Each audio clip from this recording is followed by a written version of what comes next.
3 jejak kolonial di Magelang yang masih berdiri sampai hari ini.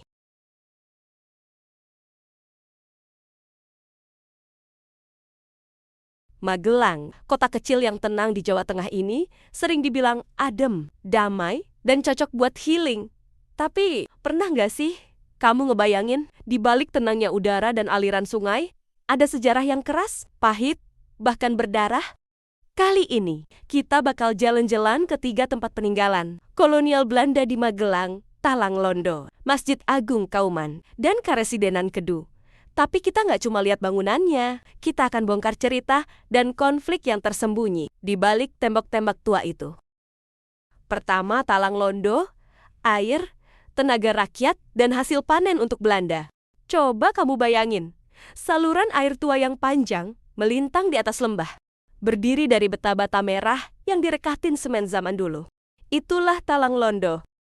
Talang ini dibangun oleh Belanda untuk irigasi ya. Iris sawah-sawah di bawahnya. Tapi proses pembangunannya nggak seindah fungsinya. Arsitektur, bangunannya simpel tapi kuat banget. Struktur kolonial khas teknik Belanda nggak neko-neko. Tapi bisa bertahan ratusan tahun. Letaknya tinggi, didesain buat ngelewatin jurang dan sungai kecil. Sistem perdagangan dan ekonomi. Air dari Talang Londo ini vital banget. Karena air, pertanian jalan. Tapi hasilnya nggak buat rakyat. Komoditas kayak tebu, padi, dan tembakau dikirim ke luar negeri Belanda, dapat untung, rakyat dapat capek. Siapa yang diuntungkan? Belanda. Mereka dapat hasil panen, ekspor jalan, duit ngalir. Rakyat lokal? Banyak yang kerja paksa, tanpa upah, dan hidup pas-pasan. Transformasi masa kini. Tapi sekarang, Talang Londo udah beda. Warga sekitar bisa manfaatin airnya. Kadang bahkan jadi spot wisata sejarah. Dari simbol eksploitasi, sekarang jadi simbol ketahanan dan kebanggaan lokal. Dari sekadar talang air, Talang Londo ngajarin kita bahwa yang sederhana bisa punya cerita yang dalam banget.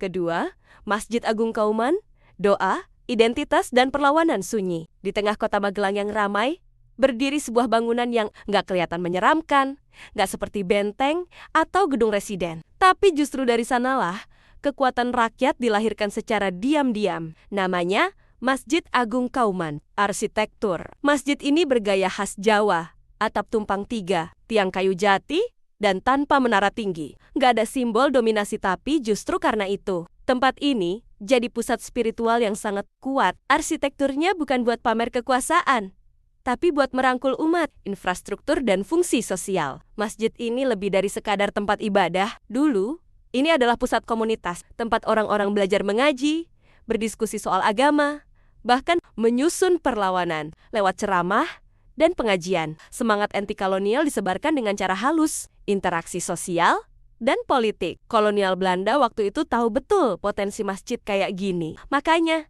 mereka pelan-pelan nyoba menyusup, ngontrol pendidikan agama, bahkan membatasi gerak ulama. Tapi banyak tokoh lokal yang tetap ngajar. Diam-diam mereka ngerti bahwa spiritualitas adalah bentuk perlawanan paling sulit dimatikan. Pendidikan dan misi agama. Kalau Belanda punya sekolah elit buat anak, priayi, dan gereja misi untuk mendidik rakyat. Masyarakat lokal punya masjid. Disinilah mereka belajar Al-Quran, sejarah Nabi, sampai ilmu logika dasar. Masjid ini ibarat sekolah rakyat yang nggak elit, tapi sangat berpengaruh. Transformasi dan relevansi kini. Sampai sekarang, Masjid Agung Kauman masih jadi pusat aktivitas keagamaan di Magelang. Tapi nggak cuma buat sholat, banyak kegiatan sosial dan edukasi juga lahir dari sini. Masjid ini tetap aktif bukan cuma saksi sejarah, tapi pelaku sejarah yang terus berjalan. Di balik suara azan yang kita dengar dari Kauman, ada gema perjuangan yang dulu disuarakan lirih. Lewat doa, pelajaran, dan keyakinan. Nggak pakai senjata,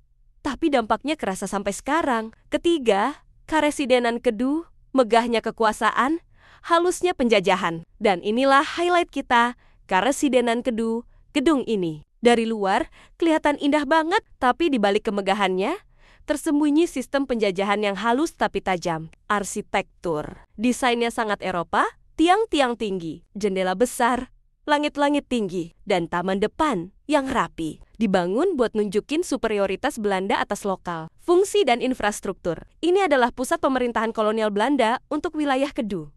Dari sini, aturan-aturan kolonial dibuat, sistem pajak, kerja paksa, penarikan hasil bumi semuanya dikendalikan dari sini, pendidikan dan misi agama. Biasanya, Belanda juga bangun sekolah elit buat anak-anak priayi bukan buat rakyat biasa. Plus, gereja-gereja misi juga berdiri buat membina moral rakyat, walau ujung-ujungnya untuk memperkuat kendali kolonial, nama tempat, dan budaya. Masih ingat istilah karesidenan? Nah, itu peninggalan kolonial, beberapa nama jalan atau sistem pemerintahan. Kita sekarang pun masih ada jejak dari zaman Belanda, transformasi masa kini. Sekarang gedung ini dipakai sebagai kantor pemerintahan lokal. Tapi bangunannya masih asli, masih ada aura kekuasaan masa lalu yang nempel. Kalau kamu masuk ke dalam, kamu bisa ngerasain vibe-nya. Seolah-olah waktu belum bergerak jauh dari masa itu. 3 bangunan, 3 cerita. Satu kota yang menyimpan memori panjang tentang penjajahan, perjuangan, dan perubahan. Kita nggak bisa ngulang sejarah,